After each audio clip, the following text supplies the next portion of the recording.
Here's how to revive a dying houseplant.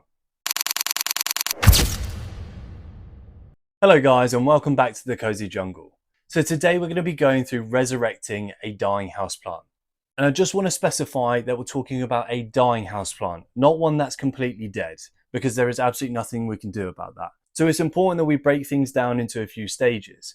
We need to understand what's happening in the soil with the root system, as well as what's happening up top, because those are the key ways we're going to know whether or not it's going to survive.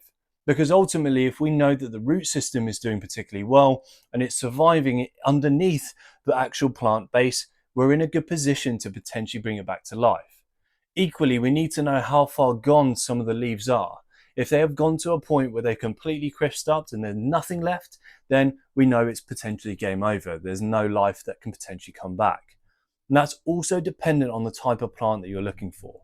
So today we're going to be going through resurrecting one of my plants that I know hasn't survived particularly well, but we're going to bring it back because I know there's still something left. So the plant that we're going to be looking at is the spider plant, and more specifically this one here.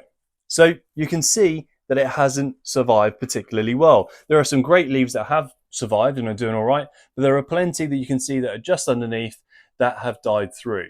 Now, I'm going to take this out of the pot. We're going to have a look at the soil underneath and we're going to see whether or not there's some bits that we can salvage here. We're going to give it a good old clean up and trim up some of this dead stuff, reposition it so it's in a great position to grow, and then we can go from there. So come and watch me try and bring this back to life in a much healthier way. So first things first, let's take this out of the pot and figure out what's going on. So what we're doing here is I'm breaking this down and trying to soften the soil enough that it can come out without damaging the root system or potentially causing breakage across the top. So we're just going to squeeze all around it until we're happy that it's nice and soft, and then all we're going to do from here is get a good hold of the majority of the plant and gently start to bring it out. So we tilt it to its side, and just with a gentle squeeze you can see it's just going to slowly come out. And now we can have a look and see what's going on with the root system. So that came off really well. And you can see that some of the soil is actually doing really well. It's not particularly damp, which is a great sign, which means it hasn't been overwatered. However, there may have been a time of when I did. Now that could have been partly due to watering it with every other plant that I've got here, and just over time it's just not had enough time to dry out. It could have even been the weather, and I've watered it at a time when it didn't need it because it didn't get the sunlight necessary for it to dry out. So what we're going to do is remove the majority of this soil. We're going to pop it back into the pot for the meantime because we know that the root system is absolutely fine from what I can see here. We're going to pop this back in and then we'll bring it down to its basic roots, and then we'll have a clear idea as to what's going on.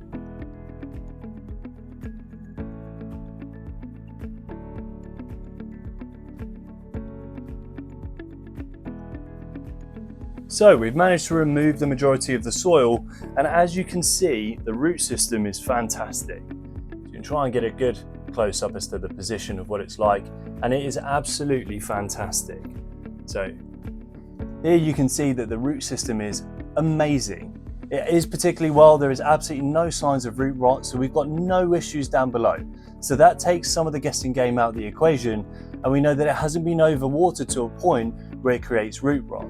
So it means that there may have been some moments where it just dried out to a point that the leaves couldn't cope with it.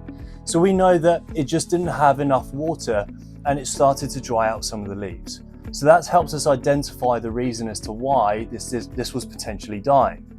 So the next step now is to just get it back in the pot with some good soil, and then we're going to give it some feed.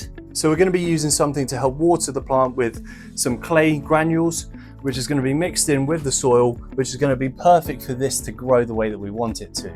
Now, before we put the soil and the granules in, we're going to trim up and get rid of all of these little dead leaves, and then give it a nice new spruce before we pop it back in. So let's trim this up and get it into the right position.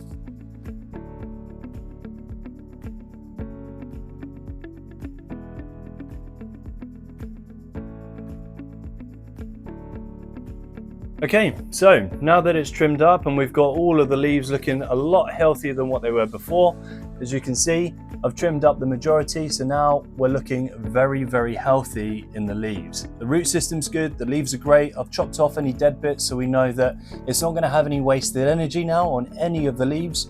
We can now get it back into the pot and give it some soil and some granules and some good old water to get it back into the position that I want it to be in.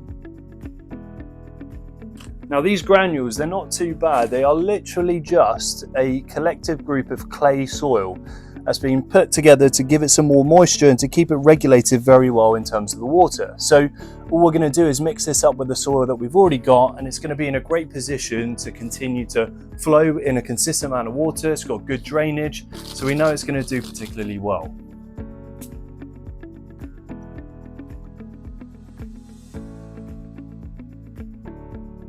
And there we go. It's now all in the right position. It's in the perfect chance for it to now grow. We're going to give it a good old water, so this is all going to spruce itself up a little bit more, and we're going to try and get this to grow in the best possible way. So as you can see, we've spread it out very evenly. We've got a good amount of soil right the way through. There are some new leaves that are already growing, but we're going to try and push it out a little bit more. We're going to get this spruced up in a good position so it's going to absolutely thrive. So I'll keep you updated on this, but now we've got a good idea as to what to do to keep a plant alive. So those are the steps that we need to take in helping to revive and bring back to life some of your dying houseplants. Now again, they all vary depending on the type of plant, but it's important to follow the kind of strict guidelines of checking whether or not anything is happening up top. Are there any bugs? Are there any dying leaves that are consistently dying? Are the leaves that are dying dry or wet? Because that can also dictate whether or not you know it's being overwatered or underwatered. And then you have a look to see what's happening underneath the soil. And when you're underneath the soil, you can have a look to see whether or not the soil is completely damp, whether it's bone dry, and then to look at the root system. Now, the root system is going to be your ultimate guidance as to whether or not it's going to stay alive. If there is plenty of root rot and there's easy breakage, we know that there is no chance or potentially very slim chance of it surviving. It means you have to strip it back to the bare minimum, give it some new soil, give it new feed, and water it in the hopes that it can bring back some new roots. It takes a long while before you start to see progress, but it's something to look out for. Now, if the root systems are white, then we know that it's particularly healthy, just like what we had with the spider plant. So in reality, what happened with the spider plant is it just dried out, and eventually some of those potentially died. So all we're doing now is just giving it some soil and giving it some clay for water retention to give it some slow releasing water, and then putting it in a position where it was before with the pot that it's in and just giving it a little bit of life.